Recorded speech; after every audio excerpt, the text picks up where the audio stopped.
Hi guys, and welcome to F.U.B.A.R Racing YouTube channel. As you can see, I have welded the N20 on and made this in stainless, and the two pipes are gonna go like this and through the firewall there, and the turbo is gonna sit round about where it sits now. I think it's gonna go a bit higher because there's not enough room for the pressure pipes in the bottom. Needs to go under here and in there again. That's gonna be fun. I just mounted it on a flange and welded and bolted it on, so it only sits, just so I can get a picture of how everything goes together. Pipe water lines and oil lines and air filter and yeah, everything else. And this is the normal thermostat on a 1U set. You can see there's this thing right here, and it goes in the back here. And now I have welded this on. I have welded this shut, because if you don't do that, the water's just gonna go like this in the engine, and it's never gonna go out to the radiator. If you just do the old trick, you throw this away and you think, now the car's cool. Nope, it won't work. Not on a 1U. And I know that some of the BMWs have the same problems. So you need to close this hole. Then it force feeds into the water pump and into the engine and out again. And I thought the exhaust was gonna go through here and then down here, but there isn't any room down here. So I'm afraid I'm gonna have to make the manifold go down and under the engine mount, and that's gonna be fun with a 3-inch. But there's not enough room in this car. I would like to have much more room, but that's the terms you're getting into. And this is probably most of the manifold. I'm gonna use these as collectors, because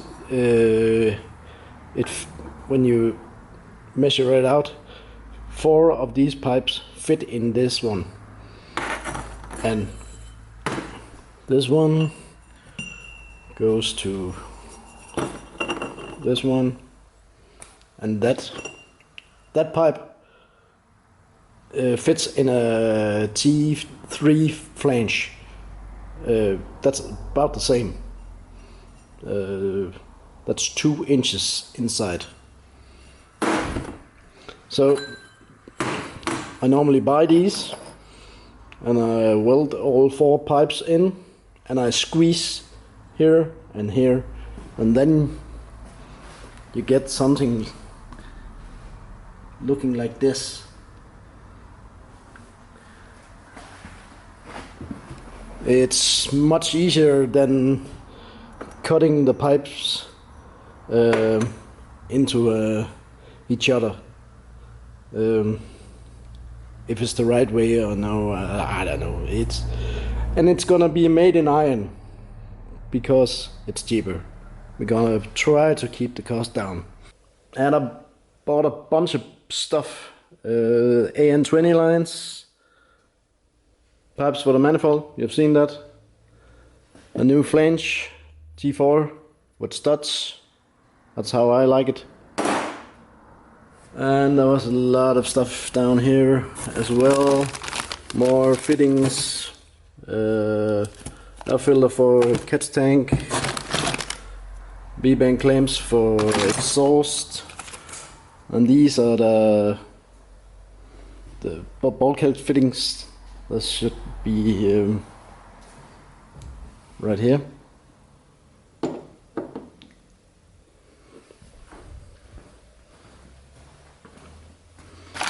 and some insulation for the return because it's gonna be close to the manifold.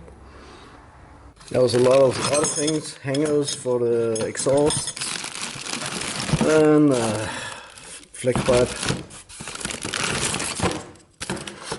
I like these clamps for the pressure hoses. And a lot of AN10. Some of it is on the catch tank. These two is gonna go in the catch tank. And this hard 90 is gonna sit here and go over to the catch tank right here. So I mounted the turbo a bit higher, and that was much better for the exhaust. I'm thinking of shortening this up and get a nice flow. And I trial fitted a hose. You can see here it's not through the firewall yet. And some of you may comment on the heat here, but there's a jacket on the way for the turbo, and there's fully water, so it's not gonna be a problem. I've been talking to him about getting a hood scoop, because what I normally see the drifters do, they put a spacer between the hood, and it actually works the wrong way. It's there's a vacuum on the windscreen, and it doesn't suck air out. It blows air in, and then you just get a engine bay with a whole lot of hot air. So he knew there was a problem with it. So we are talking about taking the hood and lowering it in the back, and get a scoop here right in the back of the engine here, and getting the hot air out from the turbo and the intercooler. And I started mucking up the manifold, but I quickly realized that I can't fit the welder and my hands and my eyes down in the abyss. So I did another thing. I took the engine we had in storage and used that as a mock-up, and found out how much room there is, and this is about half a centimeter or so from this pipe. There's the rail on the car. So this is how much room I can get, and I had an alternator and a power steering unit, so I can make it quite the same. The engine we have here has a rug nut, so it's just a spare engine if anyone needs a block or a head or something. The crank is dead. So my plan was taking this and put it on here and pressing it in these places in a big press on my work, and then welding it all up. And before I do that, I'm welding all this in the middle up, and then I don't only have to weld it on the outside. And then the pipe come like this, like this around the engine. But you can't see. I can't do this on the car because there's simply no room. And get a welder and me in there? Nope, not gonna happen. So what I do when I make a manifold like this, I get a starting point, and this one, the first cylinder, I checked the clearance on this, see if there's not room for wires and all kind of shit. And then I built the inner pipes first, and then the other pipes along. And I have a bit of problem because here is the engine mount and the cross member, and oh my god. The pipe I'm using is 42 millimeters, and that's quite nice because they fit exactly in the engine here.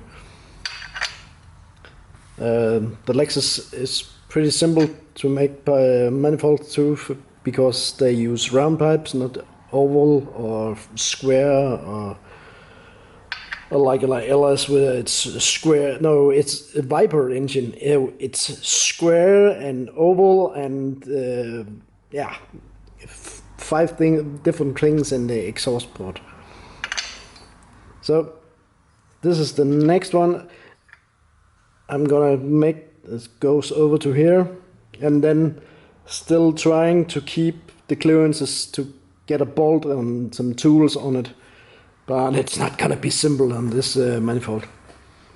I normally make manifolds like it's you can take a wrench and put it on, and here it's not ideal, but there isn't any room. You can get to them from above, and that must be the plan. And when I have welded tacked all this up, I'm gonna break all the welds and pull the pipes and weld the pipes and put them back again. And when I welded to the flange, I got a loose head. I'm gonna bolt it on, all the bolts, and then weld it and let it be till it's cold. Because then you don't have to trim the flange again. It's gonna be straight. And I'm gonna find a room for this guy. That's gonna be fun. Somewhere. I think it's gonna live in the right there, down there in the corner, maybe. I don't know yet. Normally I like to have the wastegate up high because it's easier to change the springs. But in this engine bay, I think it's gonna be a problem. So it's much easier when you get further along. You can see how much room you have for everything. The blow off, it's not gonna be a problem. There's only room here, and it's gonna sit here, and there's a good vacuum in the front of the engine here. So that's the plan. And I'm probably gonna make the side of the engine in aluminium, the pressure pipes, because I got it. I just pulled this throttle body apart because there's two flaps down here, and this one is the traction control. And I'm gonna cut off all this shit, and here as well, because somebody broke this, and then I'm just gonna cut all this shit off and cut it down through here. So it's much easier, and it's a race car. We don't need all this. This is completely insane. All this linkage. It's supposed to be simple. So a whole lot of cutting and welding and grinding, and it's maybe a little bit prettier. I don't like this, but what can you do? I fixed the crack here because I like the long pipe here to get a good clamp on the hose. So I made the edge here down here as well. So now that fits a 3-inch on it again. But you will see a lot more in the next episode when this car is further along. And if you want to see more pictures of this car, you can find it on our Facebook page and Instagram, and we are on TikTok. But if you want to follow along with this project, like, subscribe and comment. Bye.